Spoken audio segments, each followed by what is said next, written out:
हाँ जी देवियों सज्जनों, क्या हाल है आपका। स्वागत है आपका माभूत अकेडमी पर। मैं हूं अभिषेक और अब हम शुरू करने वाले हैं स्टेट पॉलिटी। तो स्टेट पॉलिटी के अंदर आज हम हमारा पहला टॉपिक पकड़ने वाले हैं, जो है राजस्थान हाई कोर्ट। और राजस्थान हाई कोर्ट में आपको कंप्लीट करवा दूंगा। इसके बाहर से आप टेंशन मत लेना, कुछ आएगा नहीं आएगा, सब कुछ इसके अंदर से आएगा। जैसा कि आपको पता है कि आपका एग्ज़ाम जो है वो संभावित 3 मई को है। तो अपन थोड़ा सा उसी हिसाब से चलेंगे कि अपने सारे सब्जेक्ट्स जो मेजर मेजर सब्जेक्ट्स हैं वो आपको यही कंप्लीट करवा दूँ। मेरी आपसे 2 गुजारिश है। पहली कि अगर आपके पास अपने कोई नोट्स हैं जो आज टॉपिक चलने वाला है, उस नोट्स को अपने साथ रखें। अगर आपके पास नोट्स नहीं है तो नोट्स साथ में बनाओ, नोट्स साथ में बनाओ। अगर आप मेरे राइटिंग स्पीड्स को मैच कर सकते हो, अगर आप नोट्स साथ में बनाते हो तो इससे आपको एक बारी में याद हो जाएगा। और बाद में अगर आपको इसके एनोटेशन भी चाहिए जो मैं लिख रहा हूँ वो भी आपको दे दी जाएगी, कोई दिक्कत नहीं है। आपसे बस इतनी गुजारिश है कि आप साथ लगे रहो। और मुझे माफ़ करना, कुछ दिन तक मैं क्लास नहीं ले पाया था, मेरी तबीयत थोड़ी सी खराब थी, पर अब ऐसा नहीं होगा। अपने लाइन से चलेंगे। स्टेट पॉलिटी की भी सीरीज़ है, एक्ट भी हमारा चल रहा है, एक्ट की भी सीरीज़ करा दूंगा। और आप बस बेफिक्र होगे, पढ़ते रहो। आप देख लोगे आपका भला हो जाएगा, आपकी मर्जी है। नहीं देख लोगे और भी अच्छा, आपका नुकसान हो जाएगा, अगली बार देखोगे। तो शुरू करते हैं ना। राजस्थान हाईकोर्ट शुरू कर रहे हैं। और ये हाईकोर्ट शुरू करवा रहा हूँ तो मैं कोई ऐसे शुरू नहीं करवा रहा कि आपको कोई एक चीज़ पढ़ा दी और उसके बाद वहाँ से पढ़ लेना वहाँ से पढ़ लेना। जो है वही नोट्स हैं, वही चीज़ें बनाई हुई हैं, वही काम की चीज़ें। तो ये सिर्फ इतना ही पढ़ लो तो भी आपका काम बन जाएगा। चलो देखो भाई, हमारे यहाँ पर ना पहले एक रियासत एरा हुआ करता था। क्या हुआ करता था? रियासत का टाइम। जब हमारा रियासत का टाइम यहाँ पर चल रहा था ना, तो रियासत के टाइम पे हमारे यहाँ पर कोर्ट्स खुले थे राजस्थान के अंदर। वो जगह कौन कौन सी थी? वो जगह थी एक तो जयपुर, जयपुर के बाद जगह थी जोधपुर, जोधपुर के बाद जगह थी बीकानेर, बीकानेर के बाद जगह थी उदयपुर, और उदयपुर के बाद जगह थी हमारी कोटा। ये वो जगह थी 5 जगह जहां पर हमारे रियासत एरा के टाइम पे कोर्ट खुले हुए थे। तो आपसे कोई पूछ ले कि रियासत एरा के टाइम पे राजस्थान में कितने कोर्ट थे, तो वैसा 5 कोर्ट थे।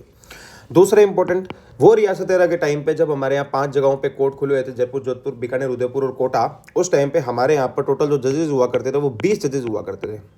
ठीक है, तो ये दोनों पॉइंट आपको याद रखने हैं कि एक तो जजेस कितने थे 20, जगह कितनी थी 5। इतना आपको समझ में आ गया होगा। कोटा वाली एक आपको बात एक्स्ट्रा क्या याद रखनी है कि पहले ये जो हुआ करता था वो अलवर में हुआ करता था। कहाँ पर? अलवर में। लेकिन बाद में क्या हो गया, अलवर के टाइम पे जब यहाँ पर इंटीग्रेशन चल रहा था ना राजस्थान का, जब राजस्थान का एकीकरण चल रहा था, तो राजस्थान के एकीकरण के टाइम पे क्या हुआ था, वो हमारा जो कोर्ट है वो अलवर से ट्रांसफर कर दिया था। कहाँ पर? कोटा। तो अभी हमारे एक जयपुर, दूसरा जोधपुर, तीसरा बीकानेर, चौथा उदयपुर और 5वां कोटा। कोटा कब गया? जब अलवर के पास था। तो राजस्थान के एकीकरण के टाइम पे उसको अलवर से उठा के हमने कहाँ ले दिए? कोटा। उसको ट्रांसफर हमने कर दिया। आगे चले, चलो।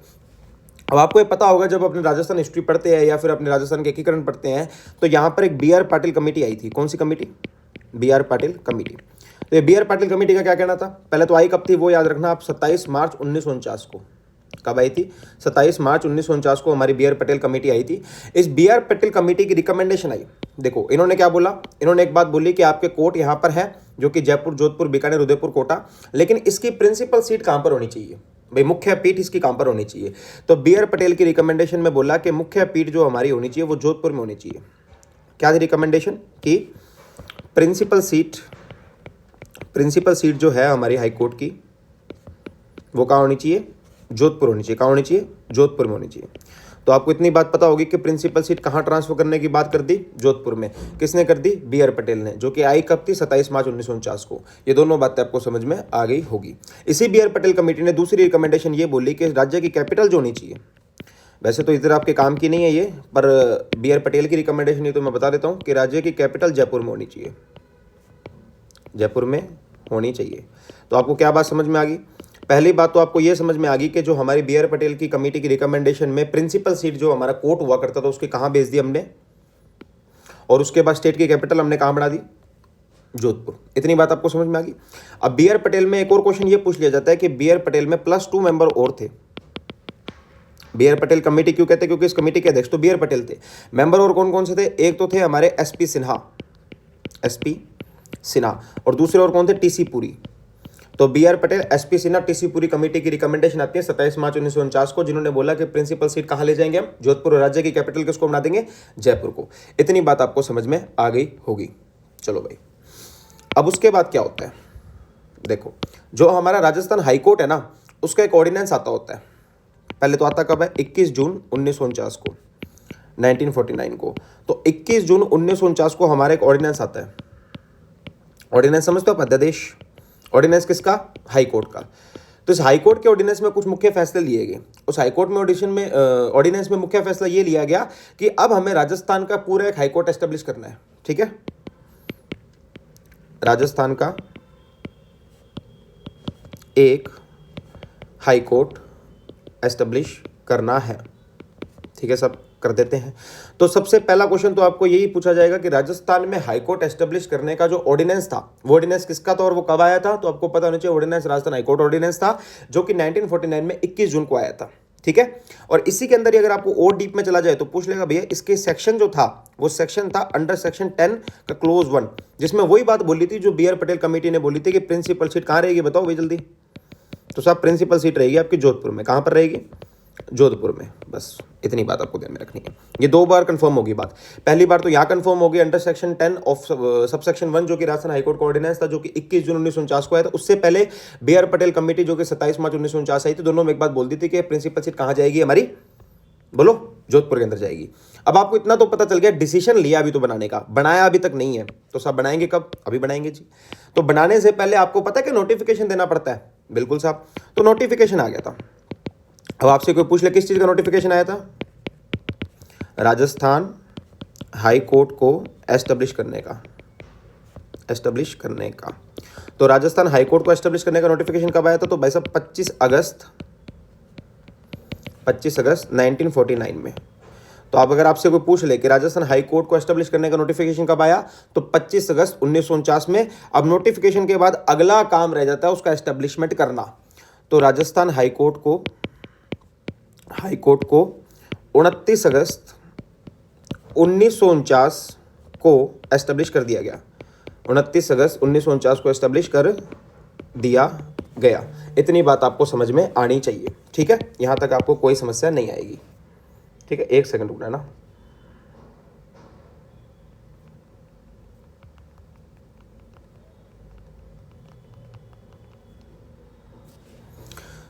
तो इतनी बात आपको समझ में आ गई कि भी नोटिफिकेशन जो था वो कब आया था, 25 अगस्त 1949 को, और राजस्थान हाई कोर्ट को 29 अगस्त 1949 को एस्टेब्लिश कर दिया गया। ये दोनों जो डेट है, ये 25 अगस्त एक तो और ये 29 अगस्त, ये दोनों आपको भोरी भोरी याद करनी है। नहीं याद करी तो बाद में मत कहना कि सर रायता फैल गया। ठीक है, आगे चलते हैं। चलो, अब जब राजस्थान हाईकोर्ट जब हमारा एस्टेब्लिश हुआ था, राजस्थान हाईकोर्ट जब हमारा एस्टेब्लिश हुआ तो उस समय हमारे पास 1+11 जजेस थे। ठीक है, तो ये भी क्वेश्चन पूछ लिया जाता है कि जब हमारा राजस्थान हाईकोर्ट जो एस्टेब्लिश हुआ था, जब वो बना था 29 अगस्त 1949 को, तब हमारे पास कितने जजेस थे, तो भाई साहब 1+11 जजेस उस टाइम पे हमारे पास थे। एक हमारे कौन थे, चीफ जस्टिस, एक हमारे कौन थे, चीफ जस्टिस, और बाकी 11 कौन थे, हमारे जजेस। ये बात भी बहुत इंपॉर्टेंट है, ये भी आपको पता होनी चाहिए। समझ गए। चलो, जब राजस्थान हाईकोर्ट हमारा एस्टेब्लिश हुआ और यहाँ पर 1+11 जजेस की नियुक्ति हुई, तो आपको उसमें इतनी बात पता होनी चाहिए कि इन जजेस की जो ओथ होती है वो कौन करवाता था। इन जजेस की ओथ हमारे राज प्रमुख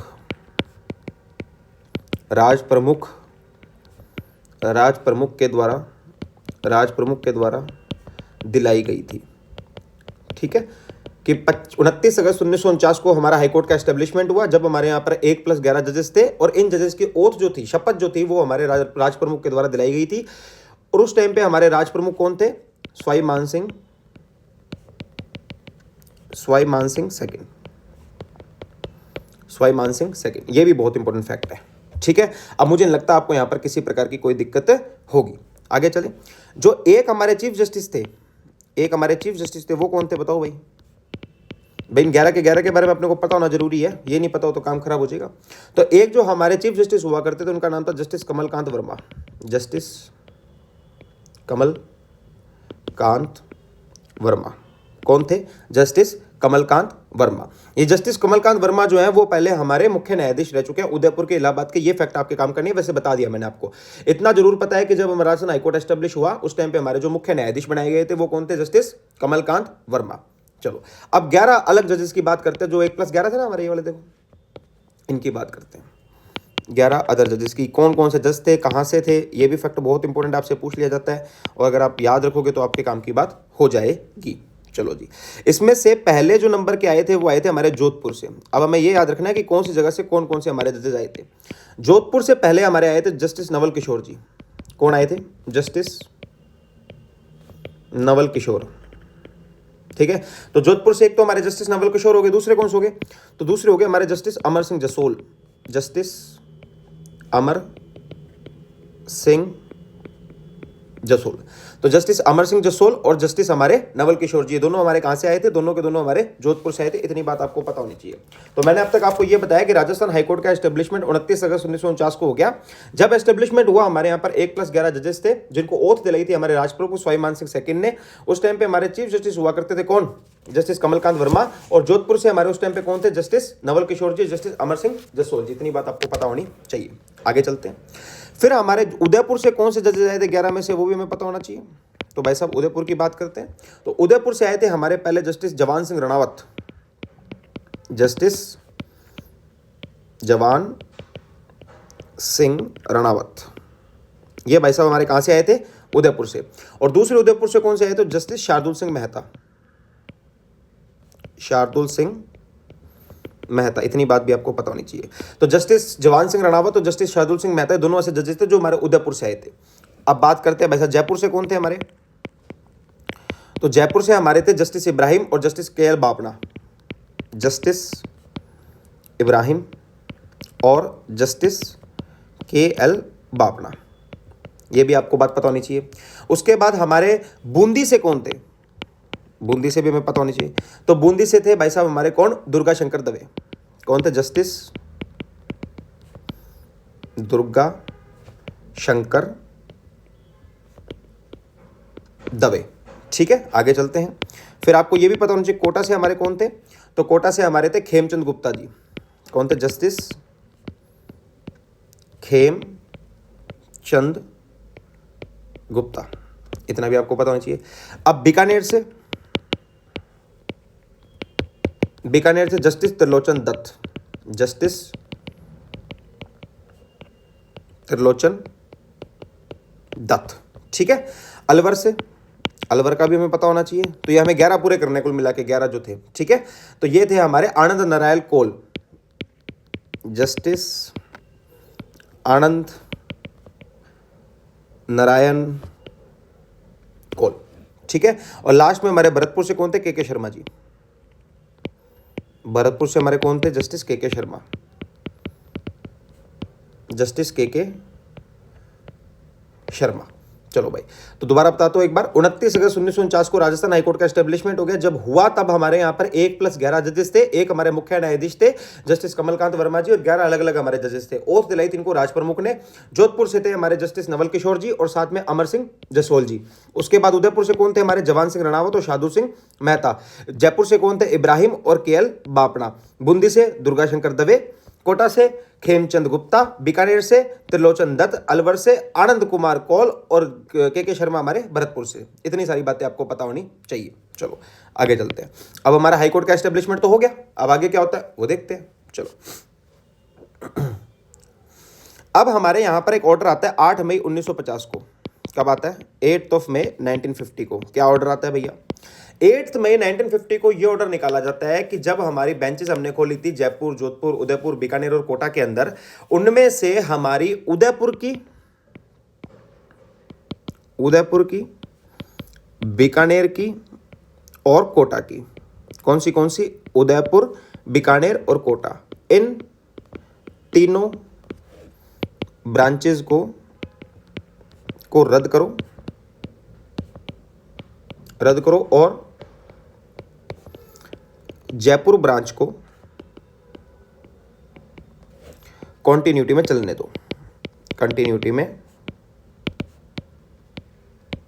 दो। तो क्या ऑर्डर आया कि सबसे पहले तो उदयपुर, बीकानेर और कोटा, इन तीनों ब्रांचेस को रद्द करो और जयपुर ब्रांच जो हमारी चल रही है उसको चलने दो। तो यानी कि अब हमारे पास दो ही रहेगी, जोधपुर जिसके प्रिंसिपल सीट है और एक जयपुर। और कौन से ऑर्डर से हमारी उदयपुर, बीकानेर और कोटा की ब्रांचेस को रद्द किया गया था? तो भैया 8 मई 1950 के ऑर्डिनेंस से हमने क्या किया था? उदयपुर, बीकानेर और कोटा की ब्रांच को हमने रद्द कर दिया और इसके बाद हमने हमारी जयपुर ब्रांच को चलने दिया। इतनी बात आपको पता होनी चाहिए। चल सकते हैं आगे, चलो। फिर एक राजस्थान हाईकोर्ट का दूसरा रूल्स आते हैं 1952 के अंदर। कब आते हैं? राजस्थान हाईकोर्ट रूल्स 1 अक्टूबर 1952 को। कब आते हैं? 1 अक्टूबर 1952 को। इन रूल्स में क्या बोला जाता है? ये रूल्स ये बोल लेते हैं कि हमारे हाईकोर्ट के अंदर प्रशासनिक काम इन्हीं रूल्स के हिसाब से होगा। प्रशासनिक काम इन्हीं रूल्स के हिसाब से होगा। इतनी बात आपको पता होनी चाहिए कि 1 अक्टूबर 1952 को हमारे राजस्थान हाईकोर्ट के रूल्स आ जाते हैं, जो कि सीधा सीधा ये बोल देते हैं कि हमारे कोर्टों के अंदर जो प्रशासनिक काम होगा वो इन्हीं रूल से होगा। अब तक सब कुछ सही चल रहा था, किसी प्रकार की कोई दिक्कत नहीं थी। दिक्कत तो अब आएगी। अब क्यों दिक्कत आएगी? अब हमारे यहां पर आ जाती है एक SN. Rao committee. SN. Rao का पूरा नाम सत्यानारायण राव कमेटी। कौन सी? सत्यानारायण राव समिति। तो ये एस.एन. राव समिति क्या कहती है? देखो भाई, एस.एन. राव समिति जो आई थी वो आई थी 1958 में। ठीक है, चलो ये हमारे पॉइंट नहीं है। पॉइंट हमारे ये है कि इनकी रिकमेंडेशन क्या थी। एस.एन. राव कमेटी ने ये बोला कि जयपुर बेंच जो है, जो बच गई थी, ठीक है, 8 मई 1950 का ऑर्डर आया था, ये देखो, जिसमें बोला था जयपुर बेंच को तो रख दो और बाकी तीनों को हटा दो। इन्होंने बोला कि जयपुर बेंच जो हमारी है इसको भी आप बर्खास्त कर दो, जयपुर बेंच को रद्द कर दो। ठीक है, तो ये बात किसने बोली? एस.एन. राव कमेटी ने। एस.एन. राव कमेटी ने में क्या और भी लोग थे? भाई साहब बिल्कुल थे। एक तो वी विश्वनाथन साहब थे, और दूसरे कौन थे? बी.के. गुहा थे। ठीक है, तो वी विश्वनाथन और बी.के. गुहा दो हमारे व्यक्ति हुआ करते थे एस.एन. राव कमेटी के अंदर। इन लोगों ने क्या रिकमेंडेशन दी कि जयपुर ब्रांच है उसको भी क्या कर दो? रद्द कर दो। ये कब दी? 1958 में। कब दी? 1958 में। तो 1950 से तो चल रही थी, 8 साल और चली। 8 साल चलने के बाद भाई साहब जयपुर ब्रांच को भी इन्होंने रद्द कर दिया। अब वही हो गया एस.एन. राव कमेटी, सत्यनारायण जी के मन में कोई आई होगी बात, अपने ज्यादा तो क्या बोले, लेकिन ज्यादा टाइम तक रद्द रख नहीं पाए। 1958 में रद्द करी, लेकिन बाद में दोबारा 8 दिसंबर 1976 का एक ऑर्डर आता है। कब आता है? 8 दिसंबर 1976 का एक ऑर्डर आता है। इस 8 दिसंबर 1976 के ऑर्डर से, इस ऑर्डर से जयपुर बेंच को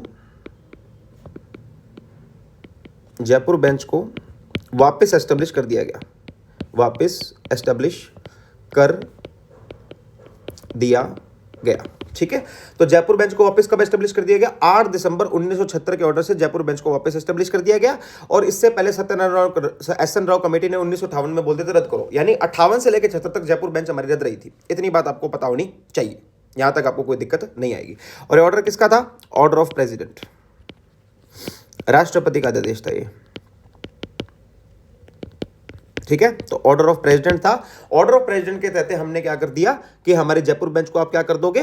वापस एस्टेब्लिश कर दोगे, जो कि पहले 1958 में सत्यनारायण राव कमेटी के द्वारा हटा दी गई थी। यहां तक आपको कोई दिक्कत किसी प्रकार की आनी नहीं चाहिए।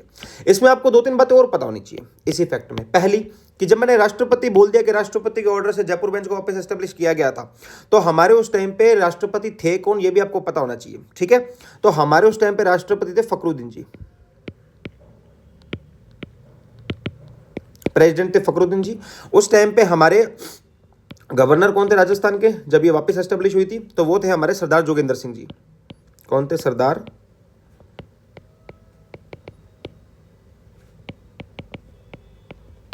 जोगेंद्र सिंह जी। इतनी बात भी आपको पता होनी चाहिए।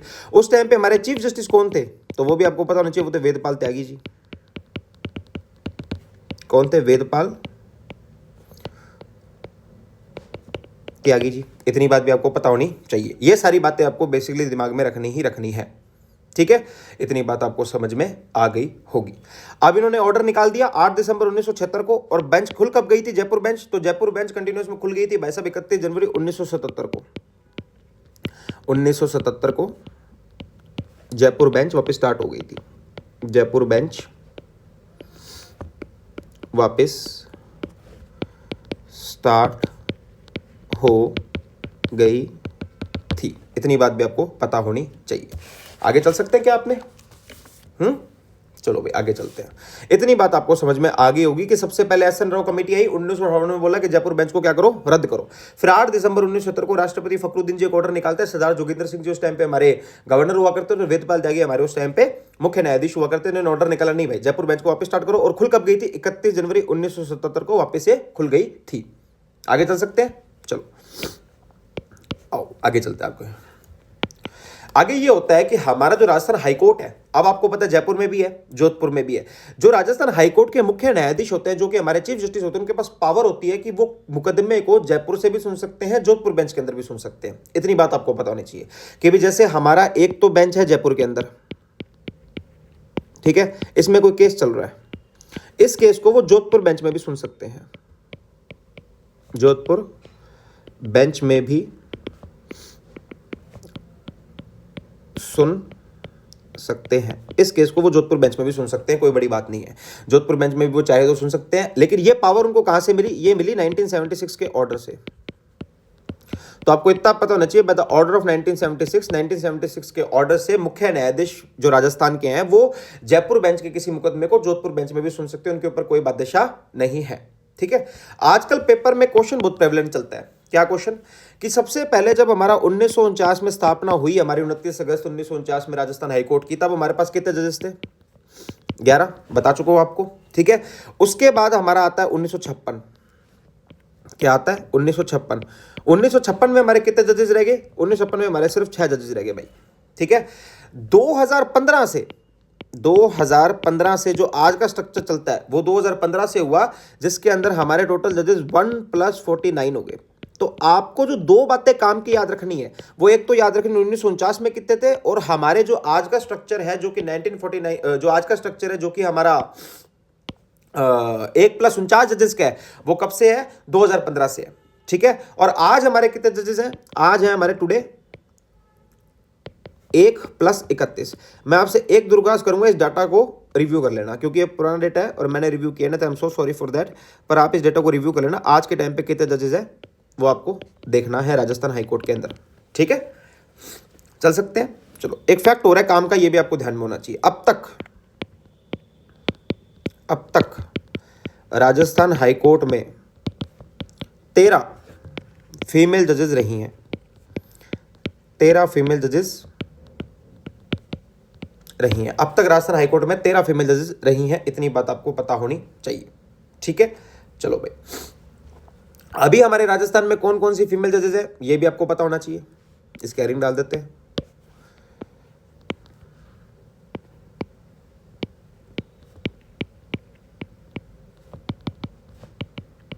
अभी राजस्थान हाईकोर्ट में कौन कौन सी फीमेल जजेस हैं ये भी आपको पता होना चाहिए। पहले तो भाई साहब आपको रखना है याद जस्टिस रेखा बुराना जी को, जस्टिस रेखा बोराना, इनका आपको पता होना चाहिए।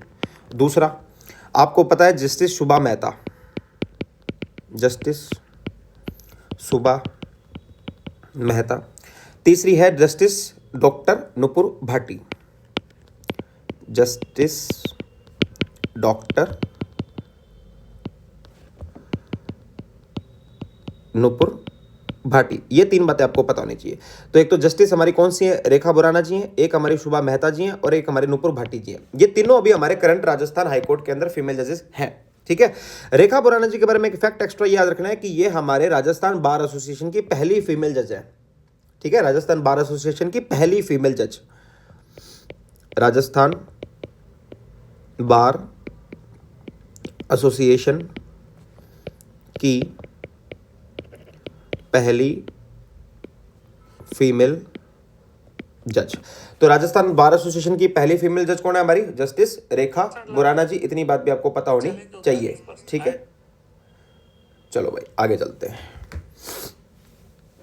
आओ देखो भाई, अब आपको पता है राजस्थान हाईकोर्ट कैसे काम करता है। अगर ये पूरा का पूरा क्षेत्र जो हमारे राजस्थान का है, ये पूरा का पूरा क्षेत्र हमारे राजस्थान का है, तो इस राजस्थान के अंदर हम जानते हैं कि 2 हिस्सों में हमारे हाईकोर्ट काम करते हैं। एक तो जयपुर वाला हिस्सा और एक जोधपुर वाला हिस्सा। ये दोनों बातें आपको पता है। अब ये जयपुर और जोधपुर के हिस्से जो है इन दोनों के अंदर जजशिप आती है। जजशिप मतलब कितने जिलों के जो केसेस है वो जयपुर के पास जाएंगे, कितने जिलों के केसेस है वो जोधपुर के पास जाएंगे, इनको जजशिप कह देते हैं। राजस्थान में जो टोटल जजशिप है, राजस्थान में जो टोटल जजशिप है वो है भाई साहब कितनी, 36। राजस्थान में टोटल जजशिप कितनी है, 36। अब हमें यह ध्यान रखना है कि जो हमारे जोधपुर प्रिंसिपल सीट है उनके पास कितनी है और जो जयपुर वाली सीट है उनके पास कितनी है। ठीक है जी, चलो जोधपुर जो है हमारा उसके पास है 18 + 1, तो यानी कि टोटल कितनी होगी, 19 जजशिप है। कितनी है, 19 जजशिप है। एक क्यों बोला, क्योंकि एक वही जोधपुर मेट्रोपॉलिटन हो गया, जोधपुर मेट्रोपॉलिटन हो गया, मेट्रोपॉलिटन। ठीक है जी, एक तो जोधपुर मेट्रोपॉलिटन हो गया और जोधपुर मेट्रोपॉलिटन को मिला के जोधपुर के अंदर हमारे पास 18 + 1 टोटल 19 जजशिप है। इतनी बात आपको पता होनी चाहिए। अब आपको यह भी पता होना चाहिए कि कौन कौन से डिवीजन के मुकदमे जो है वो जोधपुर में जाते हैं। देखो भाई, जोधपुर में पहले तो जोधपुर का जाएगा, ठीक है, फिर जोधपुर के पास पड़ता है उदयपुर, उदयपुर डिवीजन के मुकदमे भी इधर जोधपुर में जाते हैं। ठीक है, इसके पास पड़ता है फिर एक बीकानेर, बीकानेर डिवीजन के मुकदमे भी कहाँ जाते हैं, जोधपुर के अंदर जाते हैं। ठीक है, प्लस 2 जिलों के मुकदमे भी जाते हैं, एक तो नागौर प्लस भीलवाड़ा। ये भले ही हमारे इन तीनों डिवीजनों के अंदर नहीं आते पर फिर भी इनके मुकदमे कहाँ जाते हैं, हमारे जोधपुर जजशिप के अंदर ही जाते हैं। नहीं समझ में आया, दोबारा समझा दो। राजस्थान के अंदर टोटल हमने 2 जगहों पे हमारे हाईकोर्ट को बांट रखा है, एक तो जयपुर के अंदर, दूसरा जोधपुर के अंदर। इन दोनों की अगर मैं जजशिप आपको बताऊंगा तो टोटल जजशिप हमारी 36 है। कितनी, 36। 36 में से जोधपुर के अंदर जो आती है वो 18 + 1, एक तो जोधपुर मेट्रोपॉलिटन, बाकी 18।